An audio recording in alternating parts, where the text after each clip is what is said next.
Welcome back to Deep Dive. Today we're really getting to one specific, incredibly rich chapter, Matthew 11. Yeah, it's amazing how much is packed in here.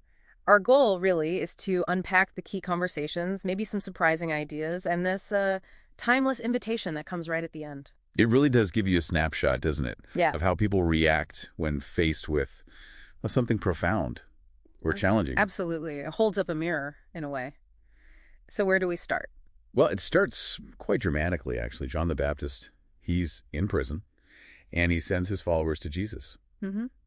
With a very direct question. Yeah, basically, are you the one we've been waiting for, or should we keep looking? Which is pretty stunning, considering John baptized Jesus. It really is. It shows maybe doubt or maybe just needing that final confirmation under duress. And Jesus' answer, it's not a simple yes or no, is it? No, not at all. He tells them, essentially, go back and tell John what you see and hear. Right. The blind see, the lame walk, lepers are cleansed, the deaf hear, the dead are raised. And the poor hear the good news. These specific things. Exactly. These aren't random miracles. They're fulfillment signs, proof, if you will. But then he adds that intriguing bit. Ah, yes. Blessed is anyone who does not stumble on account of me. Which implies... Well, it implies that even with proof, people can still trip up, get offended, or refuse to see. It's a choice. Seeing isn't automatically believing then. Seems not. And once John's messengers leave, Jesus talks about John to the crowds, and it's fascinating. He asks them, what did you really go out to the desert to see? Someone easily swayed. Someone fancy clothes. He's pushing back on their expectations, right? Then comes this incredible praise. He says John is more than a prophet. The prophesied messenger. Preparing the way.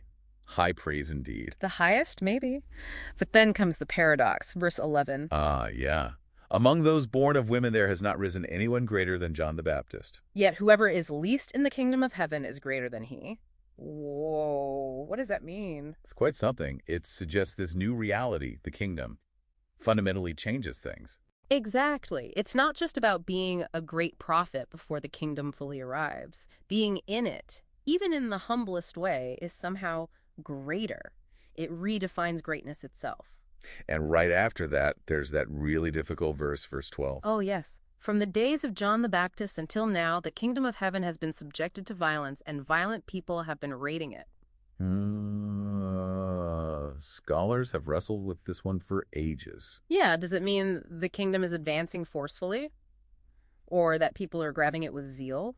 Or is it about persecution? Could be any, or maybe aspects of all three. It certainly shows intensity, urgency, conflict even. Then Jesus kind of sighs, metaphorically speaking, about this generation. Yeah, that marketplace analogy, children who won't play wedding, won't play funeral, they just won't engage. Nothing satisfies them. John comes along, very ascetic, fasting. And they say he has a demon. Then Jesus comes, eating and drinking, engaging with everyone. And they call him a glutton and a drunkard, a friend of tax collectors and sinners.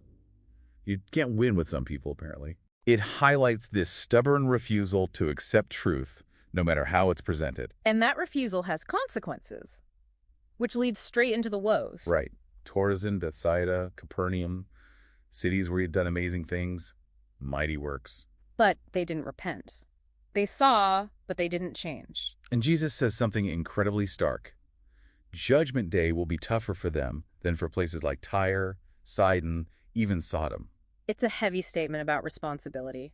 Seeing the evidence, hearing the message, it demands a response. Indifference wasn't an option. Wow. Okay, so after these warnings, the tone shifts again quite dramatically. It does. It's like he turns from the crowd, looks up, and prays, a prayer of thanks. Thanking the Father for hiding these things from the wise and prudent. Meaning, those who think they've got it all figured out through their own intellect or status. And revealing them instead to little children or babes. To those with humble, open hearts, ready to receive, not relying on their own smarts. Then he talks about his unique relationship with the Father. Yeah, that only the Father truly knows the Son, and only the Son truly knows the Father. And anyone to whom the Son chooses to reveal him, it points to Jesus as the sole access point, the revealer. And all of this builds towards that final, beautiful invitation. It really does. Verse 28, "Come to me, all you who are weary and burdened, and I will give you rest." Just powerful. It's an open call, isn't it, to everyone feeling weighed down? By life, by religion, by expectations, whatever it is. And the promise isn't just rest, but a different way of carrying life's load. taking on his yoke, which he says is easy, and his burden, which is light. It's not the absence of responsibility, but a shared load guided by him. Finding rest for your souls in his way. It's a promise of deep internal peace. So quite a journey in just one chapter. Identity questions, paradoxes, really serious warnings, and then this incredibly gentle, profound invitation. It leaves you thinking, doesn't it? We see these examples of cities, people who saw incredible things but refused to engage, refused the invitation. And then there's this direct promise of rest, of ease. So the question for you, listening now, might be, how do you respond to invitations for transformation? And how do you recognize wisdom, especially when it might not look like you expected?